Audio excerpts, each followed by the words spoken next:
Saya Rista Swestika akan berbagi informasi seputar dana pensiun di masa pandemi yang menginspirasi dalam Infonomik.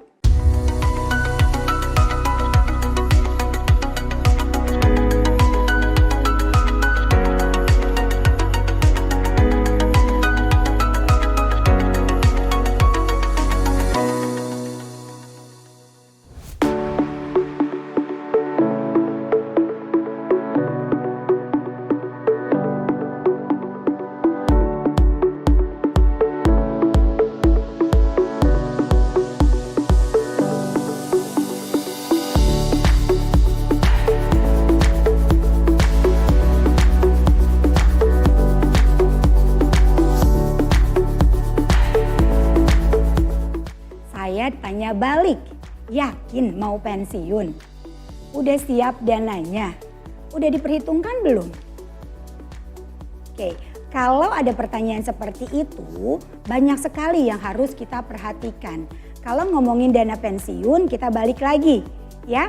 Cash flow di awal sudah tepat belum? Sudah punya dana darurat belum? Yang kalau single 6 kali, kalau misalnya sudah menikah 9 kali, kalau sudah berkeluarga punya putra-putri 12 kali yang bisa dihitung dari pengeluaran ataupun pendapatan. Kemudian dicek lagi, utang konsumtif produktifnya masih ada atau enggak. Kemudian kita cek lagi, apakah mitigasi resiko kita sudah aman. Kalau misalnya itu aja belum, ada baiknya jangan ngomongin dana pensiun dulu deh. Ya, penuhin dulu yang poin-poin di awal tadi. Tapi kalau misalnya dana daruratnya sudah aman, kemudian hutangnya juga nggak ada, kemudian mitigasi resikonya juga sudah aman, baiknya kita baru ngomongin tentang tujuan keuangan. Ada jangka pendek, menengah, dan jangka panjang. Yakin nggak ada tujuan jangka pendek, nggak ada tujuan jangka menengah, langsung mau tujuan jangka panjang untuk pensiun. Bukannya nggak boleh, boleh-boleh aja, tapi kita mesti cek dulu. Apakah dana yang kita punya saat ini memang hanya akan kita fokuskan untuk dana pensiun. Contoh kalau yang masih single, apakah nanti nggak akan menikah? Apakah nanti nggak akan memikirkan untuk dana pendidikan anak? Apakah nanti nggak punya tujuan untuk beli rumah? Apakah nanti nggak mau hiburan dan liburan? Coba dicek-cek dulu. Kalau misalnya semuanya sudah aman, maka kita akan kalkulasikan bagaimana dana pensiun kita. Perlu diingat, pada saat ngomongin pensiun bukan berarti gitu ya kita jadi nggak ngapa-ngapain loh ya. Tapi pensiun juga kita tetap produktif, artinya harus ada yang kita lakukan.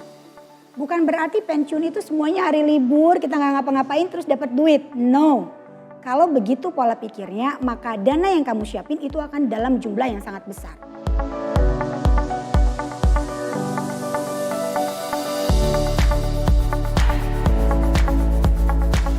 Sebenarnya sama jawabannya dengan jawaban pertama tadi gitu kan ya. Kalau semuanya sudah aman gitu. Contoh misalnya, Riz aku saat ini usia 27 tahun. Pengen pensiun misalnya di usia 40 tahun. Artinya akan ada 13 tahun ke depan gitu ya. Kita masa bekerjanya 13 tahun kemudian kita pensiun. Nah bagaimana sih cara menghitungnya? Cara menghitungnya seperti ini. Contoh, kamu akan pensiunnya di usia berapa? 55 kah? 56 kah? Atau 60 kah? Oke. Kemudian pada saat kamu udah pensiun, berapa harapan lama hidupnya? Apakah 25 tahun? Apakah 30 tahun? Gitu. Contoh hitungnya kayak gini.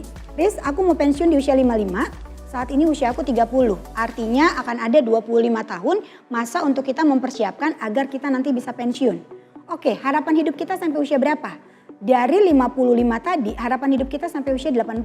Artinya, gitu kan ya, akan ada 25 tahun kehidupan lagi yang harus kita biayain tanpa kita bekerja misalnya. Kalau teman-teman mindsetnya adalah pensiun itu kita nggak ngapa-ngapain.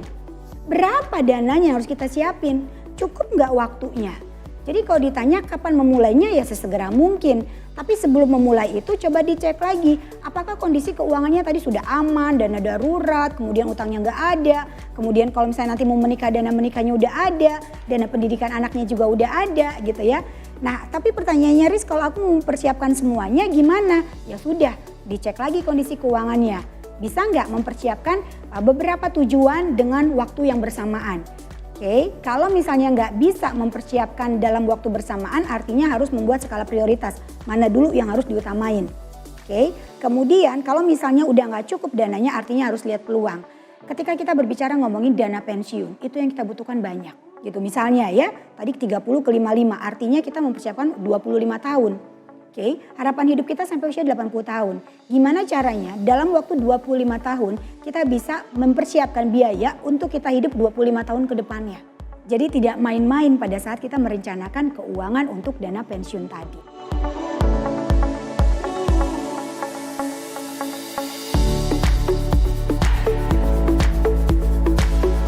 Nah, kalau untuk ngomongin dana pensiun kan tadi ada dua nih, ada dua cara untuk kita berinvestasinya. Artinya kita berinvestasi di saat produktif dan kita berinvestasi di saat kita sudah tidak produktif ya. Ini dua skema yang berbeda. Contoh, tadi kita mau pensiun, saat ini kita usia 30 tahun, kita mau pensiun di usia 55. Artinya kita harus berinvestasi di tempat ya, yang usia 25 ini bisa berinvestasi di seperti saham, kemudian bisa juga berinvestasi di seperti reksadana pasar uang, atau misalnya di P2P lending, atau misalnya ke deposito, atau misalnya ke tabungan. Jadi tidak hanya menempatkan dalam satu tempat aja. Jadi kita bisa diversifikasi, ditempatkan di beberapa tempat instrumen keuangan ataupun di instrumen investasi. Nah ini, bagaimana caranya kita mendapatkan returnnya 5-10% di saat kita yang produktif ini. Kenapa? Karena pada saat nanti kita sudah tidak produktif di usia 55 bahkan harapan hidup sampai 80 tahun, kita nggak bisa nih berinvestasi di tempat yang gitu ya resikonya tinggi. Kenapa? Karena uang ini memang udah kita dedikasikan untuk kita pensiun. Artinya skema investasi yang kita gunakan pada saat mempersiapkan dan pada saat sudah pensiun ini tidak bisa disamakan. Kalau pada saat kita mempersiapkan bisa kita berinvestasi di tempat yang beresikonya tinggi atau beresikonya ya masih bisa kita toleransi gitu ya. Tapi kalau misalnya sudah di masa pensiunnya kita tidak bisa berinvestasi di tempat yang terlalu beresiko. Artinya berinvestasi di tempat yang liquid atau fix. Kenapa? Karena dananya memang kita sudah dedikasikan untuk dana pensiun.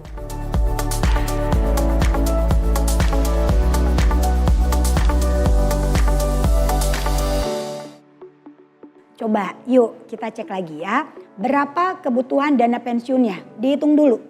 Dari sana akan kelihatan, kalau misalnya kita butuhkan misalnya 10M misalnya untuk pensiun, ya kemudian budgetnya kita dengan satu sumber pendapatan yang bisa kita saving setiap bulannya misalnya 3 juta.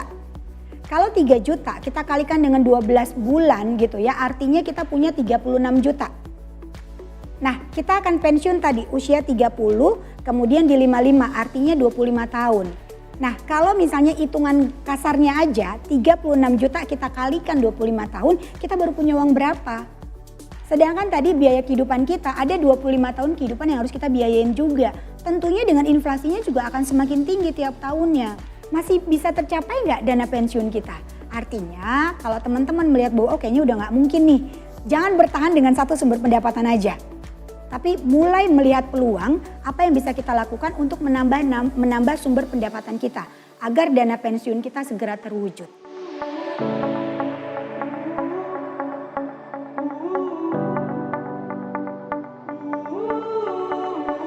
Banyak sekali yang datang, Riz aku tuh pengen pensiun dini dengan kategori aku pengen pensiun di usia misalnya 40 tahun. Saat ini usia aku 30 tahun, artinya akan ada 10 tahun ke depan aku kemudian resign. Dan resign itu aku sudah punya modal untuk aku berusaha. Oke, artinya ini dia berubah kuadran. Ya, bukan pensiun dini. Kalau dia pensiun dini artinya dia nggak ngapa-ngapain terus dia punya duit. Artinya ini dia berubah kuadran yang tadinya punya fixed income dari kantor, kemudian dia resign, kemudian dia usaha dengan modal yang sudah dia kumpulkan selama 10 tahun ini. Contoh misalnya dengan punya kos-kosan gitu ya, kemudian dia misalnya punya bisnis, artinya apa? Dia menciptakan passive income yang dia tidak bekerja tapi dia hanya memantau dan mengelolanya. Nah jadi hati-hati dengan kata-kata pensiun dini. Anda ada di pensiun dini yang ya udah nggak ngapa-ngapain tapi uangnya ada, otomatis itu uangnya sudah siap skala besar. Tapi kalau misalnya Anda dari kantor kemudian mempersiapkan selama 10 tahun kemudian Anda usaha gitu ya, artinya Anda sedang mencoba menciptakan passive income agar pada saat nanti saat waktunya Anda pensiun karena benar-benar usia sudah tidak mapan lagi gitu kan ya, artinya uangnya sudah ada gitu. Jadi harus clear dulu kata-kata pensiun dini itu seperti apa maknanya buat teman-teman.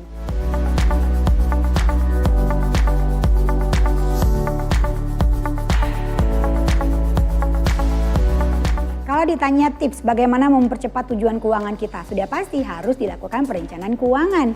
Yang sudah direncanakan aja berpotensi untuk gagal, apalagi yang tidak direncanakan. Artinya Anda mempersiapkan kegagalan Anda di depan.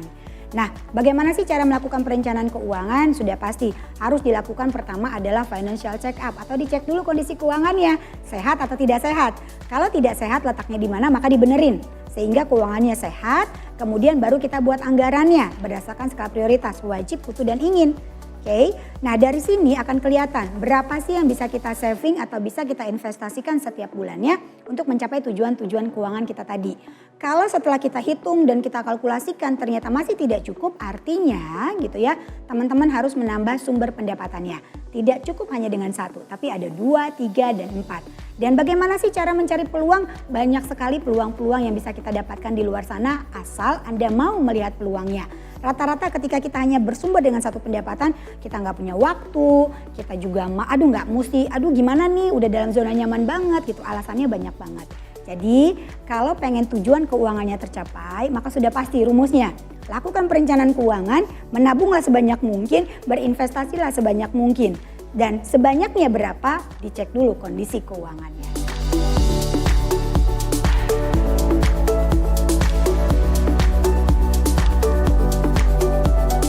Kalau misalnya kita sudah punya dana pensiun, tapi kita belum pensiun nih gitu kan ya.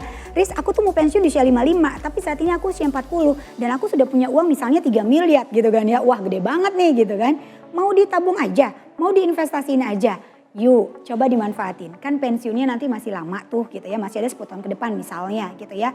Coba apakah dibuat kontrakan gitu ya, apakah dibangun pasif dengan berbisnis gitu kan ya, atau misalnya juga dimasukkan ke dalam saham gitu ya, berinvestasi gitu ya. Harus dilakukan diversifikasi. Apakah nanti beli tanah kemudian tanahnya disewakan gitu ya, artinya di situ kita membangun passive income.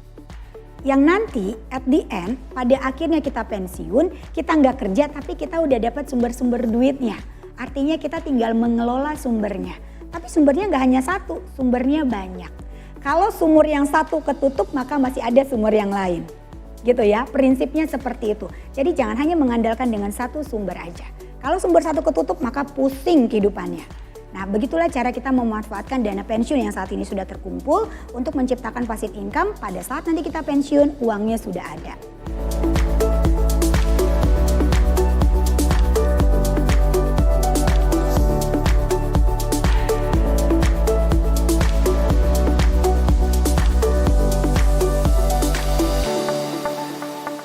Teman-teman yang lagi mempersiapkan dana pensiun, memang dana pensiun ini penting sekali untuk kita siapkan. Kenapa? Karena faktanya banyak sekali masyarakat Indonesia yang belum siap untuk pensiun. Dan akhirnya banyak sekali keturunannya yang terjebak dengan sandwich generation. Yang perlu kita ingat, orang tua itu bukan dana darurat dan anak bukan dana pensiun. Artinya yuk selagi memang masih ada waktu dan memang ada dananya, mulai direncanakan. Sesuai dengan tujuan keuangan kita masing-masing, sesuai dengan budget yang sudah kita anggarkan dari awal. Bukan sesuai dengan anggaran orang lain. Yuk kita mau pensiun nyaman, aman, damai, sejahtera tanpa menyusahkan orang lain. Atau kita mau pensiun dengan menyusahkan orang lain, semuanya ada pilihan di teman-teman semua.